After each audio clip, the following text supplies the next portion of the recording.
Hello friends, আপনারা কেমন আছেন? সো ফ্রেন্ডস, বই পড়তে আমাদের অনেকের ভালো লাগে, আবার অনেকের বোরিংও লাগে।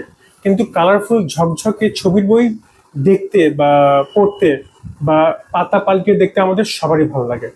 সো আমার এই চ্যানেলে আমি চেষ্টা করব আপনাদের সামনে এরকম অনেক ঝকঝকে ছবিওয়ালা সুন্দর সুন্দর বই নিয়ে আসতে, যেগুলোকে আমরা বলি কফি টেবিল বুক, বা আমি বিভিন্ন ধরনের কমিক্স বুক আপনাদের সামনে নিয়ে আসার চেষ্টা করব, যেগুলো দেখে আপনাদের এই বইগুলা নিজের হাতে ধরে দেখতে হয়তো ইচ্ছা করবে বা সংগ্রহ করতে ইচ্ছা করবে। আমি জানি এই বইগুলো আসলে অনেক expensive and I have a pretty good collection behind me. So আমি আমার কালেকশন থেকে প্লাস ফ্রেন্ডসদের কাছে কালেক্ট করে এই ধরনের বইগুলো আপনাদেরকে আমি দেখানোর চেষ্টা করবো, যেগুলো দেখে আপনাদের ভালো লাগবে আশা করি। এবং আপনারা যারা কালেক্টর এবং যারা হচ্ছে এই ধরনের বই পড়তে বা সংগ্রহ করতে পছন্দ করেন, আপনাদের জন্য চুজ করতে ইজি হবে যে কোন বইটা আপনারা কালেক্ট করবেন, সংগ্রহ করবেন বা পড়বেন। So let's go to the first book that I want to review. So আপনাদেরকে সেই বইয়ে নিয়ে যাচ্ছি। হ্যালো সবাইকে, আমার বইয়ের দুনিয়ায় সবাইকে স্বাগতম।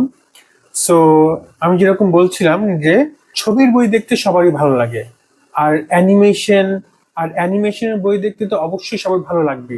So, আমার সামনে একটা বই আছে, এটা হচ্ছে গিয়ে Spiderman into the Spiderverse, the art of the movie. So the art of the movie বইগুলো ইউজুয়ালি হয় যে সিনেমাগুলো বের হয়, সেটা অ্যানিমেশন হতে পারে বা সেটা হচ্ছে গিয়ে যে কোনো ধরনের রেগুলার মোশন পিকচার হতে পারে। সেই সিনেমাগুলোর কিন্তু একটা আর্টিস্টিক সাইড আছে, সেই সিনেমাগুলাকে জীবন্ত করে ওঠার পিছনে অনেক ধরনের আর্ট আছে, অনেক ধরনের ডিজাইন আছে। So art of the movie বইগুলো ইউজুয়ালি সেই ডিজাইন গুলাকে, সেই কনসেপ্ট গুলাকে আমাদের সামনে নিয়ে আসে এবং দেখায় যে কিভাবে এটা আর্ট গুলা ডেভেলপ হয়েছে। সো যেহেতু আমাদের এই মুভিটা Spiderman into the spider verse একটি এন্টায়ারলি একটা অ্যানিমেটেড মুভি, সো এটার সবকিছুই আসলে সিনেমাটা বানানোর আগে বা অ্যানিমেশনের একটা ফ্রেম ক্রিয়েট করার আগেই আসলে ইমাজিন করা হয়েছে, ড্রয়িং করা হয়েছে, বিভিন্ন আইটারেশনের মধ্যে দিয়ে গিয়েছে যে কিরকম হতে পারে এই মাইলস মোরালেসের ক্যারেক্টারটা বা তার যে এনভায়রনমেন্ট সেটা কিরকম হতে পারে, সিটি ব্লকটা কেমন হতে পারে, সেকেন্ডারি ক্যারেক্টার গুলো কিরকম হতে পারে, সেগুলো কিন্তু সবই এই বইতে আসছে। অর্থাৎ যারা এই সিনেমাটা পছন্দ করেন বা যারা মুভি মেকিং পছন্দ করেন, আমার মনে হয় যে তাদের জন্য এটা একটা খুবই একটা রিসোর্সফুল বই হবে। এই বইটা আসলে বাংলাদেশ থেকে কেনা হয়নি, এটা আমার এক ফ্রেন্ড আমাকে এটা দিয়েছে রিভিউ করার জন্য এবং আপনাদেরকে দেখানোর জন্য। So, আমিও আপনাদেরকে দেখাচ্ছি। আপনারা যারা এই ধরনের বই কালেক্ট করতে চান, আপনারা হচ্ছে গিয়ে অ্যামাজন বা বিভিন্ন ইন্টারন্যাশনাল সাইট থেকে করতে পারেন, বা হচ্ছে গিয়ে যারা যাদের ফ্রেন্ডস আছে বিদেশে থাকে বা যারা বিদেশ থেকে বিভিন্নভাবে ইম্পোর্ট করতে পারে, তারা এখন আমার মনে হয় যে অ্যামাজন বা বিভিন্ন যে বুক সাইট সেগুলো থেকে কালেক্ট করতে পারেন। এই ধরনের বইয়ের ই বুকস থাকে, ইবুক ভার্সন থাকে, যেটা কিনা আপনারা আপনাদের ফেভারিট ইবুক রিডারে দেখতে পারেন বা ট্যাবে দেখতে পারেন। সেগুলো অনেক কম দামে কিনে ফেলা যায়, সেগুলো আপনারা দেখতে পারেন। So, আমি এখন পাতা উল্টাচ্ছি, আপনারা দেখতে পাচ্ছেন যে অনেকগুলা কন্টেন্ট আছে, যে সিন কিভাবে সেট আপ করা হয়, মাইলস মোরালেস কে, এই all this concepts are actually in this book. So আপনাদেরকে আমি সবগুলা পাতা উল্টায় দেখাতে পারবো না, আপনাদেরকে ইন্টারেস্টিং ইন্টারেস্টিং কিছু পেজেস হয়তো আমি দেখাবো, স্পেশালি ফুল পেজ কালার যেগুলো আছে সেগুলো আমি দেখানোর চেষ্টা করব। So there is also lot of writing, but প্রতিটা পেজে একটা করে কালার ইনফরমেশন আছে, যে বেসিকলি কিভাবে হচ্ছে গিয়ে সেই ইমেজটা আসছে বা কিভাবে সেটাকে ইমাজিন করা হয়েছে। অলমোস্ট প্রতিটা পেজেই হচ্ছে গিয়ে আপনি কালার ইমেজেস পাবেন। সো দিস ইজ দ্য এই চ্যাপ্টারের কন্টেন্ট হচ্ছে গিয়ে setting the scene. So over here you can see how the scenes are set up, how the city was designed, what kind of ideas were going on when these kind of things were being designed. So this is what this chapter is about. So এই ধরনের বইতে বা এই বইতে specifically এই ধরনের full page আপনারা দেখবেন, ফুল স্প্রেড দেখবেন, অ্যাকচুয়ালি full spread drawing বা full spread print of some of the concept designs that was there, I think even before the movie was made. So this is one of this panel যেটা কিনা আসলে আর্টিস্টরা, মুভিটার যে আর্টিস্টরা আছেন তারা হচ্ছে গিয়ে এটা তৈরি করেছেন। This is one of those concept image that you can see. So there are lots of concept images and producer, director, art director, ওদের থিঙ্কিং গুলো এরকম আছে, এইসব পেজে আছে আর কি। এখানে দেখেন কমিক বইয়ের মতন করে একটা প্যানেল সাজানো আছে, অর্থাৎ it was imagine as a comic book. Okay, এখানে হচ্ছে গিয়ে যে কমিকের এই বাবলটা আছে, এই বক্সটা আছে। So it was really thought of as like comic বুকের যে স্টাইলটা সেটাকে কিভাবে নিয়ে আসা যায়। সো পুরো সিনেমাটা কিন্তু আসলে অ্যাজ এ কমিক বই হিসেবে আগে ইমাজিন করা হয়েছে, আই ক্যান অ্যাজিউম। এখানে আসলে আরো অনেক আছে, এখানে এই পাতাটা যদি আপনারা দেখতে পারেন, so this is pretty big. So মোটামুটি পুরো সিনেমাটাই, actually not just this movie but মোটামুটি হলিউডের সব সিনেমায় আসলে আগে হচ্ছে গিয়ে স্টিলস এবং ড্রয়িংস দিয়ে একটা কমিক বইয়ের মতন ইমাজিন করা হয় যে ঠিক আছে হবে, এইভাবে অ্যাকশনটা ফ্লো করবে। এবং সেটাই কিন্তু ডিরেক্টররা বা ধরেন যে মুভি মেকাররা, সেট ডিজাইনাররা ফলো করে যে এইভাবে এভাবে আমার অ্যাকশনটা আগে বাড়বে। সেটাকে একটা সিন আমরা দেখলাম। তো এরপর হচ্ছে গিয়ে মাইলস মোরালেস কিভাবে ক্রিয়েট করা হচ্ছে, এখানে দেখেন it's an early design of what he might look like. So he look quite different, এবং সেখান থেকে আস্তে আস্তে কনসেপ্ট ডিজাইন হয়ে যেতে যেতে আস্তে আস্তে কনসেপ্টটা আস্তে আস্তে ডেভেলপ হতে হতে আমরা ফাইনাল মাইলস মোরালেসে যাই।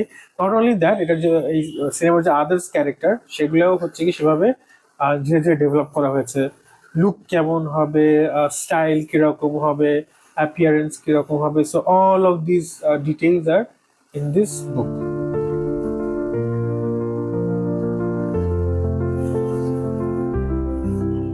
সো এখানে হচ্ছে গিয়ে তার শহরের, মাইলস মোরালেস যে শহরে থাকে সেই শহরের হচ্ছে গিয়ে আরেকটা ইমেজ, নিউ ইয়র্কের একটা সাবওয়েতে ঢোকার একটা series image. So all of this nitty gritty things were all designed even before the movie was even actually made.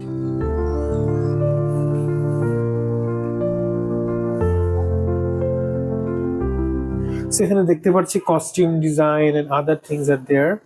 খুব বেসিক কিছু ড্রয়িং করে বিল্ডিং গুলার কনসেপ্ট গুলো তৈরি করা হচ্ছে যে ওকে বিল্ডিং গুলোর স্টাইল বা ডিজাইন এরকম হতে পারে, যেটা কিনা পরে 2D তে কনভার্ট করা হয়েছে। So this chapter is about the design of the city and its various elements. শহরের ভিতরে যে বিল্ডিংস এর ভিতরে যে টেকনোলজিস গুলা সেগুলো কিরকম হবে আমরা দেখতে পাচ্ছি। আরেকটা ফুল পেজ স্প্রেড।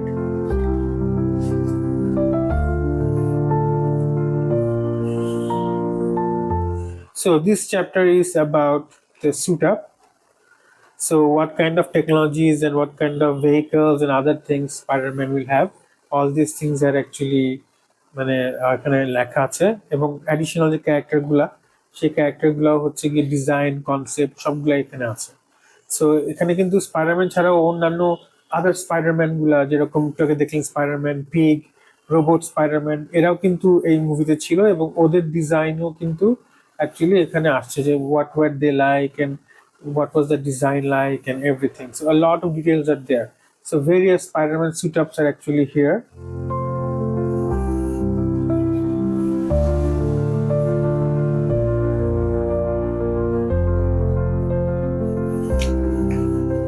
আসলে আপনাদেরকে অনেক ফাস্ট আমি হয়তো মুভ করে দেখেছি। আপনাদের যদি কোনো একটা পেজ পছন্দ হয়, যেরকম this page is really interesting, really amazing, so আপনাদের যদি পছন্দ আপনারা পজ করে দেখে নিন। এখানে প্রচুর ছবি আছে, এটার ভিতরে প্রচুর কনসেপ্ট আছে, প্রচুর ডিজাইন আছে। যারা কিনা ফিল্ম মেকিং ইন্টারেস্টেড বা অ্যানিমেশন ইন্টারেস্টেড, বা যারা অ্যানিমেশন বা ফিল্ম মেকিং শিখছেন, বা যারা ড্রয়িং শিখছেন, কনসেপ্ট ড্রয়িং শিখছেন, আমার কাছে মনে হয় যে they will really like this book যদি এটা সংগ্রহ করতে পারেন। এখানে হচ্ছে কি আসলে মূলত কনসেপ্ট ড্রয়িং গুলাই আসছে, এবং এই concept drawings are like really very very interesting. A lot of ideas and thought process are actually explained in the various pages of this book. So page পাল্টাতে পাল্টাতে আমরা আসলে শেষের দিকে চলে আসছি। মোটামুটি আপনাদেরকে একটা আইডিয়া দেওয়ার চেষ্টা করেছি যে what this book is all about, what are the various things that R here. So this is the book which is Spider-Man into the Spider-Verse, the art of the book. So I hope you guys really like this review of this book. এটা like I said আমি আমার একটা ফ্রেন্ডের কাছে collect করেছি, উনি বিদেশ থেকে বই আনান। আপনারাও চাইলে বিদেশ থেকে বই আনতে পারেন, বা আপনাদেরকে যারা হচ্ছে গিয়ে বই প্রোভাইড করে, যারা কিনা বুক সেলার্স এন্ড ইম্পোর্টার্স, ওদের সাথে আলাপ করে হয়তো এটা আপনারা সোর্সিং করতে পারবেন। ইউজুয়ালি একটা বই যখন অনেক নতুন থাকে তখন দাম বেশি হয়, but after 2-3 years have gone তখন এই বইগুলোর দাম কমে যায়। সো আমার মনে হয় যে এখন যদি এই বইটা খুঁজেন খুবই অল্প দামে এটা পেয়ে যাবেন। এটার প্রাইস সম্বন্ধে এখানে লেখা আছে যে এটার অরিজিনাল প্রাইস ছিল US অলমোস্ট $40। এখন হয়তো আপনার দাম কমে হয়তো $20-ও পেতে পারেন, এটা আপনারা অ্যামাজনে দেখে নিতে পারেন। So yeah, this is the book and this is my review. I hope you like this sort of book review, and আমি চেষ্টা করবো আগামী দিনগুলোতে আরো এরকম ইন্টারেস্টিং মজার কালারফুল কফি টেবিল বুক আপনাদের জন্য নিয়ে আসতে। সো আমার চ্যানেলটা আপনাদের পছন্দ হলে লাইক এবং সাবস্ক্রাইব করবেন। আপনাদের সাথে নেক্সট ভিডিওতে দেখা হবে। Good bye.